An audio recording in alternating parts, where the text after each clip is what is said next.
تعریف و توصیف اللہ جل مجدہ الکریم کی ذات بابرکات کے لیے، رسول رحمت، شفیع معظم، نبی محتشم، اللہ کے پیارے، امت کے سہارے، رب کے محبوب، دانائے غیوب، مالک رقاب امم، فخر عرب و عجم، والی کون و مکان، سیاہ لا مکان، سید انس و جاں، سرور لالا رخاں، نیر تاباں، سر نشین مہوشاں، ماہ خوباں، شہنشاہ حسینہ، تتمہ دوراں، سر خیل زہرہ جمالاں، جلوہ صبح ازل، نور ذات لم یزل، باعث تکوین عالم، فخر آدم و بنی آدم، نیر بطحا، رازدار ما اوحا، شاہد ما طغا، صاحب علم نشرا، معصوم آمنہ احمد مجتبی، حضرت محمد مصطفیٰ صلی اللہ علیہ وآلہ وسلم کے حضور ناز میں اپنی عقیدتوں، ارادتوں اور محبتوں کا خراج پیش کرنے کے بعد عالی مرتبت صدر مجلس حاضر، عظیم المرتبت علماء کرام،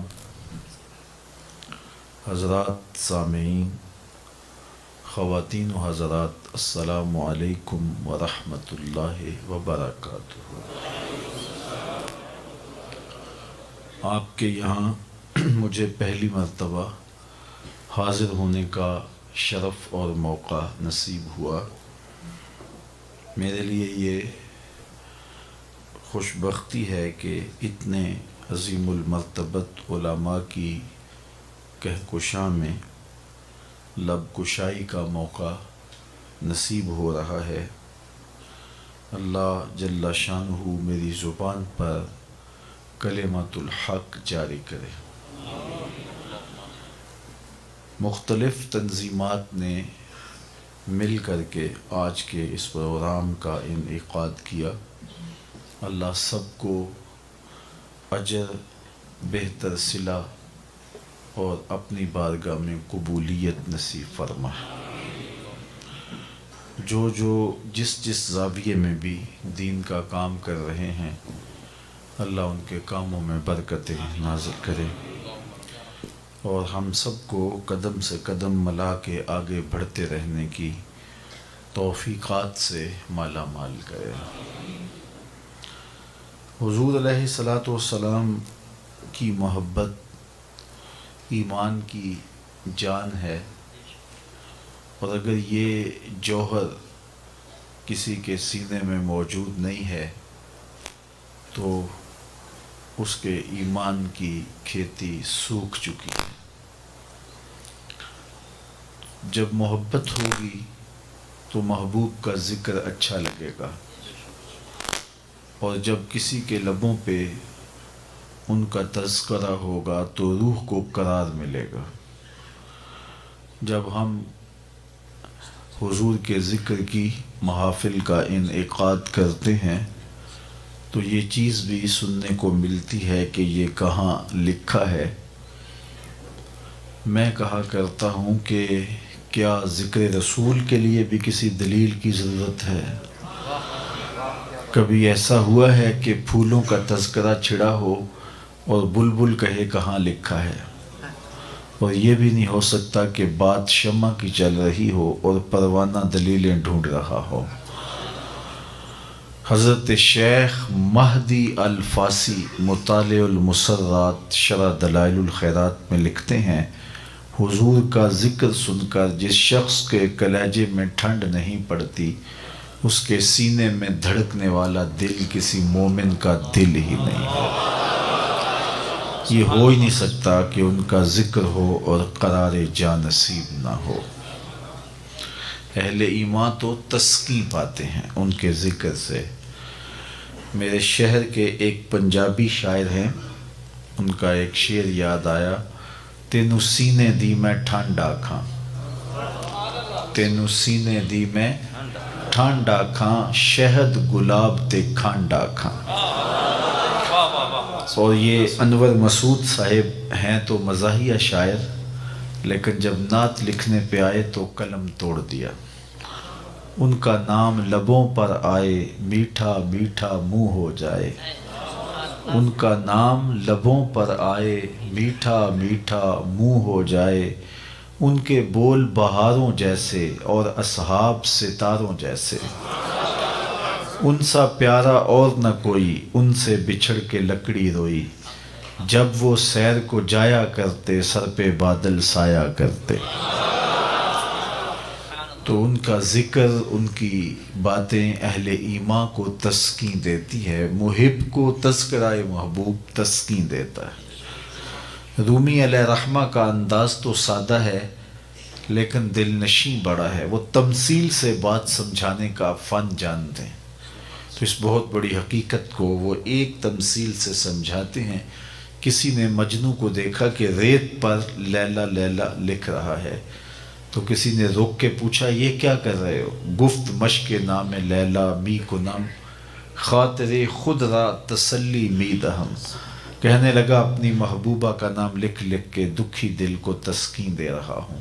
تو رومی کہتے ہیں اگر مجنوں کو لیلا کا نام تسکین دیتا ہے تو کیا امتی کو حضور کا نام تسکین نہیں دیتا؟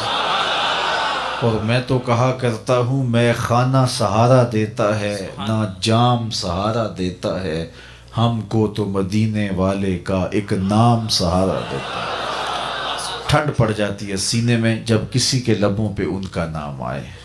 اتنا دل آویز نام ہے، اتنا میٹھا نام ہے کہ روح تک ٹھنڈک اور برودت اترتی ہے جب لبوں پہ اس نام کا پھریرے اور اس نام کے تذکرے آتے ہیں۔ سو آج میں اور آپ حضور کا ذکر کرنے کے لیے یہاں جمع ہیں۔ ان کی محبت ایمان کی جان ہے اور قرار روح ہے۔ یہ بات تو طے ہے کہ محبت کے بغیر زندگی گزر ہی نہیں سکتی۔ یہ پھر کسی شخص کا اختیار ہے کہ وہ کس سے محبت کرتا ہے۔ غالب نے کہا تھا غم اگرچہ جاں گسل ہے، پہ کیا بچیں کہ دل ہے، غم عشق اگر نہ ہوتا غم روزگار ہوتا۔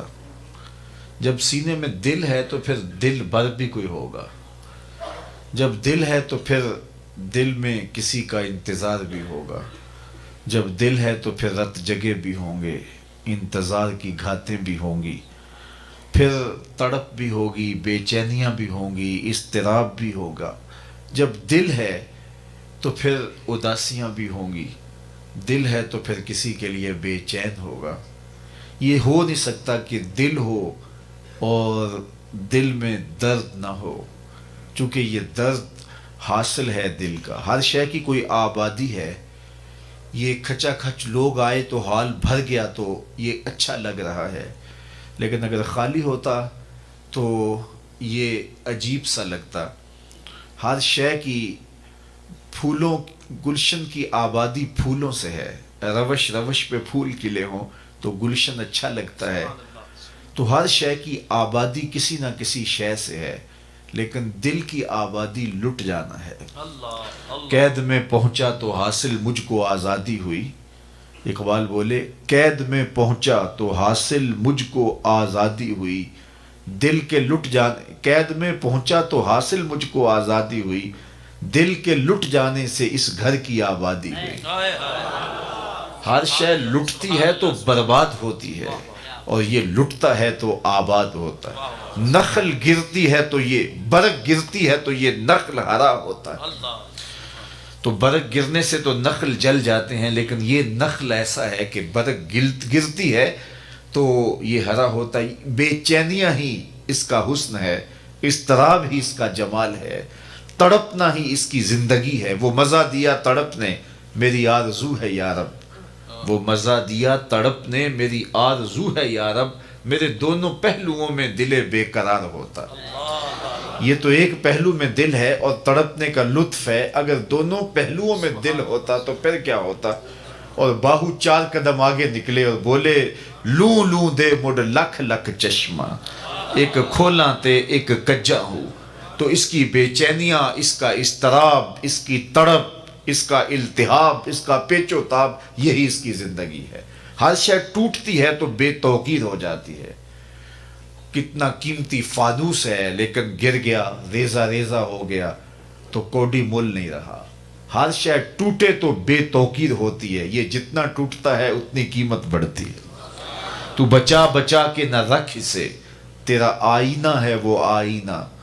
تو بچا بچا کے نہ رکھ اسے، تیرا آئینہ ہے وہ آئینہ، کہ شکستہ ہو تو عزیز تر ہے نگاہ آئینہ ساز میں۔ تو یہ جتنا ٹوٹے گا اتنی اس کی قدر و قیمت بڑھے گی۔ تو جب دل ہے تو پھر دل میں کوئی بسے گا، دل میں کسی کا انتظار ہوگا، دل پھر کسی کے لیے التہاب میں ہوگا، پیچ و تاب میں ہوگا، اضطراب میں ہوگا، پھر رت جگہ بھی ہوں گے، سسکیاں بھی ہوں گی، آہیں بھی ہوں گی، انتظار کی گھاتیں بھی ہوں گی، تو پھر ایک عجیب جہان آباد ہو جائے گا۔ تو جب چھٹکارا نہیں ہے کہ دل میں کسی کو بسانا ہی ہے، تو پھر اس کو دل میں بساؤ جس سے دل لگاؤ، تو پھر وہ دل کا قدردان بھی ہو۔ میں سویر سے لے کر شام تک سفر پہ ہی رہتا ہوں۔ اب ملک و ملک سفر میں ہوں، کبھی شہروں شہر سفر میں ہوتا ہوں۔ تو جو بندہ سفر میں ہوتا ہے تو اس کے تجربات بھی سفر کی وجہ سے فزوں تر ہوتے ہیں۔ تو گاڑیوں کے پیچھے لکھے ہوئے جملے جب ہم پڑھتے ہیں تو عجیب عجیب کیفیات اس سے ہوتی ہیں، کچھ اداس کر دیتے ہیں، کچھ دکھی کر دیتے ہیں۔ کچھ جملے ایسے ہوتے ہیں کہ ہم سر پکڑ کے بیٹھ جاتے ہیں، کچھ سوچنے پہ مجبور کرتے ہیں۔ ایک جملہ لکھا ہوتا ہے گاڑیوں کے پیچھے، اگر پاکستان میں آپ کا کچھ وقت گزرا ہو تو لکھا ہوتا ہے صنم بے وفا۔ تو میں اپنے دوستوں کو کہتا ہوں کہ اس کا مطلب سمجھتے ہو؟ تو وہ کہتے ہیں جناب آپ بتا دیجئے۔ تو میں کہتا ہوں یہ تحریری احتجاج ہے۔ اس نے کسی سے پیار کیا ہوگا، پھر بے وفائی کا داغ لیے اب دل کی آگ نکال رہا ہے، صنم بے وفا کہہ کے اپنے اندر کی بھڑاس نکال رہا ہے۔ یہ تحریری احتجاج ہے۔ میں کہتا ہوں صاحب تو نے دل ہی اسے دیا جس نے تجھے جو ہے وہ چھوڑ دیا، اور آج تو ان حسرتوں کا جنازہ لیے گلی گلی گھوم رہا ہے۔ آج تو میں تجھے ایک چوکھٹ بتاؤں، جو ہاتھ پکڑتے ہیں تو حشر کے دن بھی نہیں چھوڑتے۔ تو پیار اس سے کرو جو وفا نبھانے کی ریت جانتا ہو۔ اس سے پیار نہ کرو کہ بعد میں تم روتے رہو اور سسکیاں بھرتے رہو کہ ہماری بے قدری ہوگی اور ہمارے دل کا کسی حال نہیں پوچھا۔ تو آؤ اس سے پیار جوڑو، اس سے محبت کا ربط قائم کرو، جو ہاتھ پکڑتے ہیں تو حشر کی بھیڑ میں بھی نہیں چھوڑتے۔ ان سے تعلق، ان سے محبت کا ربط، ان سے محبت کا رشتہ جوڑو۔ اچھا پھر اور باتیں کہ جو محبتیں ہوتی ہیں، وہ غالب نے کہا تھا نا، عشق نے غالب نکمہ کر دیا، ورنہ ہم بھی آدمی تھے کام کے۔ اچھے بھلے آدمی کو محبت مجنوں بنا دیتی ہے۔ تیری محفل میں آ کے بدنام ہوئے، نگاہ زمانہ میں بے نام ہوئے، تو نے وعدہ کیا تھا بچھڑیں گے نہ ہم، تیرے ہی ہاتھوں سے نیلام ہوئے۔ تشخص مٹ جاتا، نام تو قیس تھا نا، لیکن دنیا مجنوں کہہ کے پکارتی، اصل نام ہی متروک ہو گیا، شناخت مٹا دی، نام مٹا دیا۔ یہ محبتیں نکمہ کر دیتی ہیں، اچھے بھلے انسان کو پاگل کر دیتی ہیں، لیکن صاحبو جس محبت کا تذکرہ میں چھیڑ کے بیٹھا ہوں، یہ نکمہ نہیں کرتی، یہ بلال حبشی کو عرش کا راہی بنا دیتی ہے، یہ جنت کا مسافر بنا دیتی ہے، یہ پستیوں سے اٹھا کے اوج ثریا کی بلندیوں تک پہنچا دیتی ہے۔ اس لیے اس محبت کی بات کرو جو بندہ نواز ہو، جو ذرہ نواز ہو، اور جو پستیوں سے اٹھا کر کے بلندیوں تک پہنچائے۔ شہنشاہوں کے نام مٹ گئے، ان کے تذکرے باقی نہ رہے، لیکن جنہوں نے حضور سے تعلق جوڑا، زمانہ گزر گیا، ان کے نام کی مالا آج بھی زمانہ جوڑا۔ میں آپ سے اگر یہ سوال کروں کہ جس زمانے میں میرے حضور آئے، اس زمانے کے خاقان کا نام کیا تھا، تو شاید اس بڑی بزم میں عالی مرتبت علماء کے بغیر کوئی نہ بتا سکے۔ اچھا میں پوچھوں کہ اس دور کے کیسر کا نام کیا تھا، تو آپ کہیں گے ہمیں کیا ضرورت ہے اس کا نام یاد رکھنے کی۔ چلو میں کہوں کہ اس دور کے کسرا کا نام کیا تھا۔ اس دور کی سپر طاقت تھی اور اس کا وہ حکمران تھا، کوئی معمولی شخص نہیں تھا، لیکن بہت سارے لوگ ہوں گے جو زمانے کے کسرا کا نام نہیں جانتے ہوں گے، اور اگر میں اس مجلس میں موجود سب سے چھوٹی عمر کے بچے سے پوچھوں کہ میرے حضور کے مؤذن کا نام کیا تھا، تو وہ سر اٹھا کے حضرت بلال کا نام لے گا یا نہیں لے گا؟ تو یہ تھا عشق جس نے پستیوں سے اٹھایا اور بلندیوں تک پہنچا دیا۔ اقبال بھی بولا، اقبال یہ کس کے عشق کا فیض عام ہے، رومی فنا ہوا حبشی کو دوام ہے۔ سلطنت روم کا شہنشاہ، اس کا نام بھی باقی نہیں ہے، اور بلال کے تذکرے آج بھی ممبر اور محرابوں میں ہو رہے ہیں۔ تو میں اس محبت کی بات نہیں کر رہا جو اچھے بھلے انسان کو نکما کر دیتی ہے، میں اس محبت کی کہانی چھیڑ رہا ہوں جو پستیوں سے اٹھا کے بلندیوں تک پہنچا۔ اچھا، محبتیں توڑتی ہیں، ایک کے دو چاہنے والے آپس میں رقیب کہلاتے ہیں۔ یہ میرا محبوب ہے، تم نے کیوں دیکھا، لڑائی کی نوبت آ گئی، قتل و غارت تک نوبت جا پہنچتی ہے۔ محبوب تو میرا تھا، تم نے کیوں دیکھا ہے، آنکھ پھوڑ دوں گا تیری۔ اللہ اکبر، چونکہ حسن اتنا محدود ہے، صرف ایک کی تسکین کرتا ہے، دوسرا آیا نہیں تو لڑائی ہوئی نہیں۔ تو ایک کے دو چاہنے والے آپس میں رقیب کہلائے، لیکن جس محبت کی بات میں کرتا ہوں اربوں چاہنے والے آپس میں حبیب کہلائے۔ یہ رقابت پیدا نہیں کرتی، یہ محبت پیدا کرتی ہے۔ اقبال بولا، چوں گلے صد برگ مارا بو یکیست، چوں گلے صد برگ مارا بو یکیست، او کے جانے ای نظاموں او یکیست، مست چشم ساکی بتہاستیم، در جہاں مثل مو می ناستیم۔ ہزاروں قومیں وجود میں آئیں دہر میں خشک و تر کے رشتے سے، ہم نے بنیاد دوستی رکھی یاد خیر البشر کے رشتے سے۔ میرا اور آپ کا کیا تعلق ہے؟ بہت سارے لوگ ہیں جن کو آج میں پہلی مرتبہ دیکھ رہا ہوں، اور بہت سارے لوگ ہیں جنہوں نے مجھے پہلی مرتبہ دیکھا ہوگا، لیکن میں اندر آ رہا تھا تو لوگ گر گر کے ملنے کی کوشش کر رہے تھے، تو میں اگر سوچوں تو میری حیثیت اور اوقات کیا ہے، اور پھر میں سوچ کے اس نتیجے پہ پہنچوں گا کہ یہ محبت میرے سے نہیں ہے، میرے لبوں پہ جس کا نام ہے یہ اس کی محبت۔ ہمارے استاد ایک شعر جھوم کے پڑھا کرتے تھے، ہمارے استاد ایک شعر جھوم کے پڑھا کرتے تھے، محمد کی وساطت سے محبت تیری میری ہے، محمد کی وساطت سے محبت تیری میری ہے، محبت اصل ہے ان کی نہ تیری ہے نہ میری۔ تو یہ ان کا پیار ہے، یہ ان کی محبت ہے جس نے ہمیں جوڑا ہوا ہے۔ کوئی کہاں سے رنگ و نسل اور جو ہے وہ برادری، رشتہ و پیوند، یہ ثانوی حیثیتیں ہیں، لیکن حضور کے نام سے ہم ایک قوم بنتے ہیں اور باہم جڑتے ہیں، اور ہماری حقیقی شناخت بھی یہی ہے۔ کسی بھی خطے کا رہنے والا ہو، کوئی بھی زبان بولنے والا ہو، رنگ و نسل اس کا کوئی بھی ہو، لیکن حضور کے نام سے انسانیت جڑتی ہے اور ایک مرکز پہ جمع ہوتی ہے۔ اس لیے ہم دعوت دیتے ہیں پوری دنیا کو۔ 70 72 73 کتنے گروہ اور فرقے بن گئے، اور ملت اسلامیہ اور امت بکھر کے ٹکڑوں میں بٹ گئی۔ کوئی ہے فارمولہ جو اس امت کو پھر جوڑ دے؟ وہ ایک ہی ہے، وہ نام محمد ہے۔ قوت عشق سے ہر پست کو بالا کر دے، دہر میں اسم محمد سے اجالا کر دے۔ تو حضور کے نام پہ اگر لوگ جمع ہوں تو یہ وحدت کی علامت ہے۔ تو وہ ذات گرامی، وہ ذات ستودہ صفات اس انسانیت کو جوڑنے کی ضمانت فراہم کرتی ہے۔ اس لیے ہمیں حضور کے ساتھ محبت کا درس دینا ہے، حضور کے ساتھ محبت کا سبق دینا ہے۔ اور پھر جس سے ہم محبت کرتے ہیں وہ ایسی محبت نہیں ہے کہ جس کو ہم چھپا کے کریں۔ لوگ محبت کرتے ہیں تو محبوب کا نام نہیں بتاتے ہیں نا، چھپا کے کرتے ہیں، لیکن یہ ایسی محبت ہے۔ وہ اعلیٰ حضرت نے کہا کہ جس کا حسن اللہ کو بھی بھا گیا، جس کا حسن اللہ کو بھی بھا گیا، ایسے پیارے سے محبت کیجئے۔ یعنی پیار دیکھیے، معیار دیکھیے۔ اعظم چشتی اللہ اس کی قبر پہ کروڑوں رحمت نازل کرے، اس نے تو قلم توڑ دیا، اپنا معیار زمانے سے جدا رکھتے ہیں، ہم تو محبوب بھی محبوب خدا رکھتے ہیں۔ کوئی گلیوں میں گھومنے والا آوارہ شخص ہمارا محبوب کوئی تھوڑا ہے کہ ہمیں شرمندگی ہو؟ ہمارا محبوب وہ ہے جو عرشوں پہ گھومتا ہے، اپنا معیار زمانے سے جدا رکھتے ہیں، ہم تو محبوب بھی محبوب خدا رکھتے ہیں۔ تو جب ان سے محبت کا رشتہ اور پیوند ہے، جب ربط قائم ہے ان سے الفت کا تو پھر اس کے تقاضے بھی ہم کو نبھانا ہوں گے۔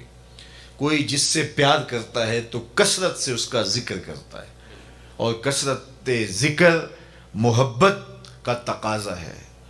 محبت جس سے ہو جائے تو پھر بار بار اس کا تذکرہ کرنے کو جی چاہتا ہے، اس کی باتیں سہانی لگتی ہیں، اس کے تذکرے اچھے لگتے ہیں، اس کی کوئی تعریف اور مدح میں لب کھولے تو وہ لب چومنے کو جی چاہتا ہے۔ یہ محبت کا تقاضا ہے۔ محبت کا تقاضا یہ ہے کہ بندہ جس سے محبت کرتا ہے اس کی محبت میں بہرا بھی ہوتا ہے اور اس کی محبت میں اندھا بھی ہوتا ہے۔ یومی و یسم کے لفظ آتے ہیں، مطلب کیا کہ نہ اس کا کوئی عیب دیکھ سکتا ہے اور نہ اس کا کوئی عیب سن سکتا ہے۔ یہ میں اس محبوب کی بات کر رہا ہوں جس میں عیب ہو بھی تو وہ نہیں دیکھ پاتا، عیب ہو بھی لیکن وہ نہیں سن پاتا۔ لیکن جہاں پیوند محبت کا ہمارا ہے، جہاں رشتہ الفت ہمارا ہے، وہاں عیب کیا، عیب کا گمان بھی نہیں۔ سبحان اللہ۔ خلقت مبرا من کل عیب، وہاں عیب کا نشان بھی نہیں ہے۔ وہ کمال حسن حضور ہے کہ گمان نقص جہاں نہیں، یہی پھول خار سے دور ہے، یہی شمع ہے کہ دھواں نہیں۔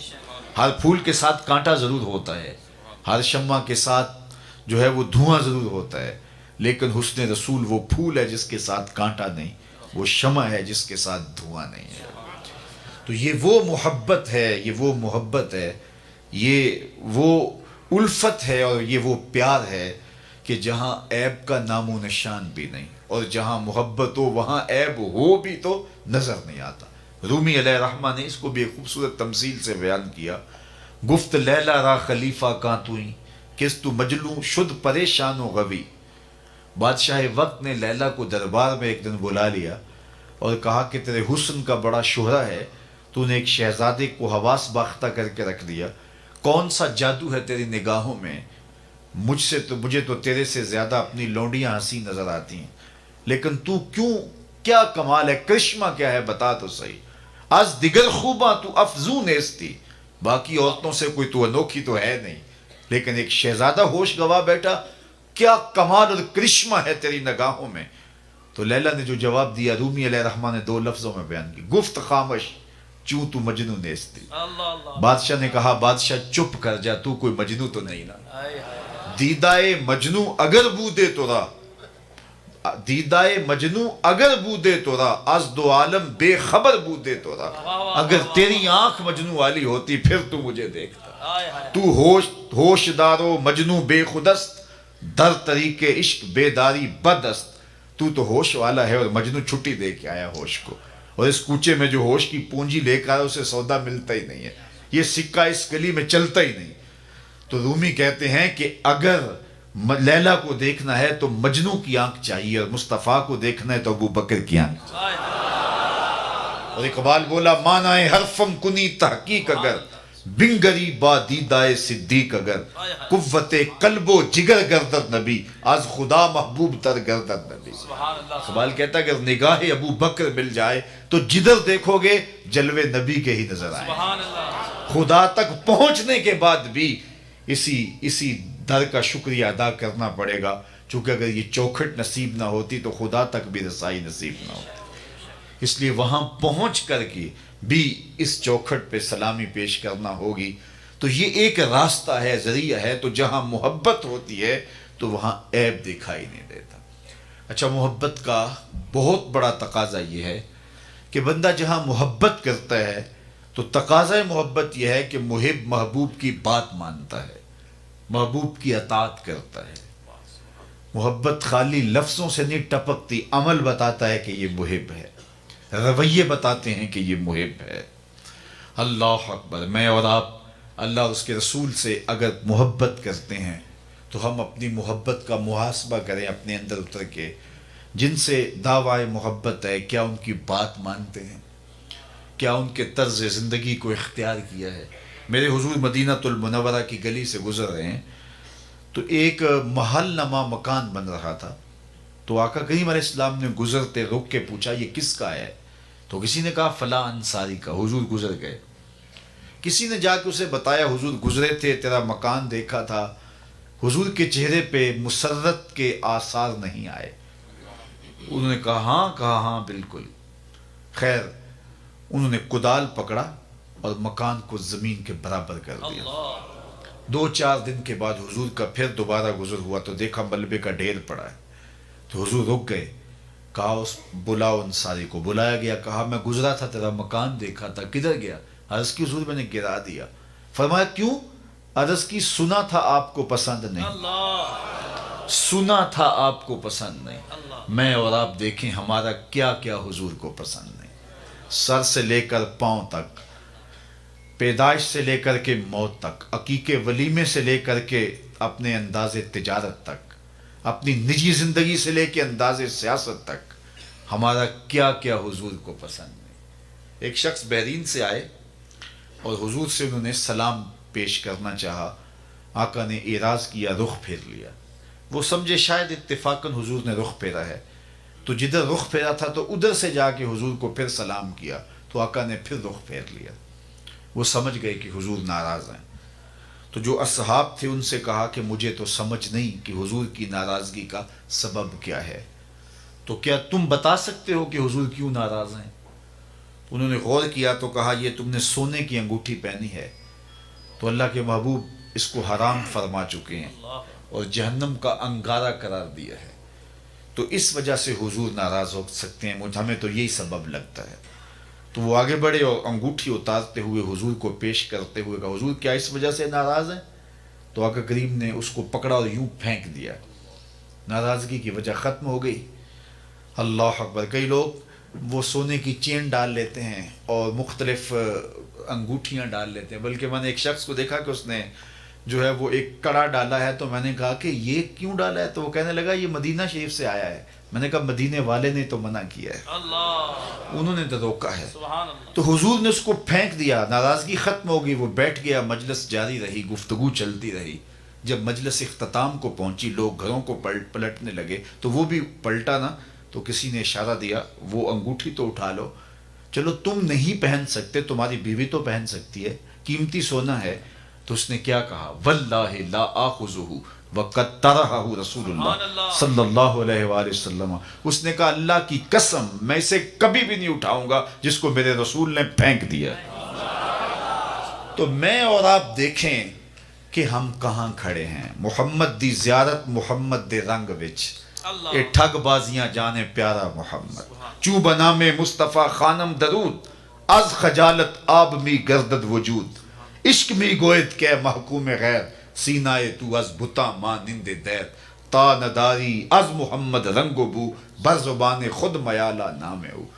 اگر ان سے محبت کا دم بھرتے ہیں، ان سے پیار الفت کا رشتہ رکھتے ہیں، تو پھر ہمارا طرز زندگی بتائیں۔ میرے استاد فرمایا کرتے تھے یہ نہ ہو کہ لوگ تمہیں پوچھے تم کون ہوتے اور تمہیں بتانا پڑے کہ ہم مسلمان ہوتے ہیں۔ یہ دیکھو مذہب کے خانے میں اسلام لکھا ہے، صاحب فرمایا کرتے تھے نہیں، نہ کسی کو پوچھنا پڑے نہ تمہیں بتانا پڑے، تمہارا طرز زندگی، انداز معاشرت، تمہاری وضاحت، تمہارے انداز حیات، تمہارے تیور ایسے ہونے چاہیے، تم دور سے آ رہے ہو لوگ پہچان کے کہیں وہ دیکھو محمد عربی کا غلام آ رہا۔ نور آنکھوں میں تو چہروں پہ اجالے ہوں گے، مصطفیٰ والوں کے انداز نرالے ہوں گے، دنیا میں بھی ان کے دم سے مقدر چمکا، محشر میں بھی ان کی رحمت کے حوالے ہوں گے۔ تو میں اور آپ دیکھیں کہ ہم کہاں کھڑے، ہم اپنی محبت کو تھوڑا سا پرکھیں، آزمائش کریں، کیا ہمارا دعوی محبت ہماری زبان تک ہی محدود ہے یا ہمارا عمل ہماری محبت کی گواہی دے رہا ہے۔ مجالس میلاد منعقد ہوتی ہیں تو جانا آنا رہتا ہے، تو میں دوستوں کو کہتا ہوں کہ یہ جو میلاد کا لفظ ہے یہ تو عربی زبان کا لفظ ہے، تو اس کو اردو میں یوم پیدائش کہتے ہیں اور انگلش والے برتھ ڈے کہتے ہیں۔ تو کسی کی برتھ ڈے پہ جانے کا آپ کو اتفاق ہوتا ہے تو خالی ہاتھ جاتے ہیں یا کوئی تحفہ لے کے جاتے ہیں؟ تو کبھی خالی ہاتھ نہیں جاتے، آپ کہتے ہیں اس نے بلایا ہے تو کوئی تحفہ بھی تو اس کے لیے لے کے جانا چاہیے، اور تحفہ بھی وہ لے کے جاتے ہیں جس سے وہ خوش ہو۔ بچہ ہے تو کھلونے لے جاتے ہیں، کوئی جوان ہے تو مٹھائی لے جاتے ہیں، بوڑھا ہے تو کوئی کتاب لے جاتے ہیں، اس کے مزاج کی مطابقت میں جاتے ہیں۔ کبھی ایسا تو نہیں ہوا کسی بوڑھے کی سالگرہ پہ گئے ہوں اور آپ کھلونے لے گئے ہوں، ایسا تو نہیں ہوتا۔ آپ کہتے ہیں جس سے وہ خوش ہوگا، جو اس کے مزاج کی مطابقت میں ہے وہ پیش کریں۔ تو تو پھر حضور کے میلاد پہ آنے والے کوئی حضور و توصیف اللہ جل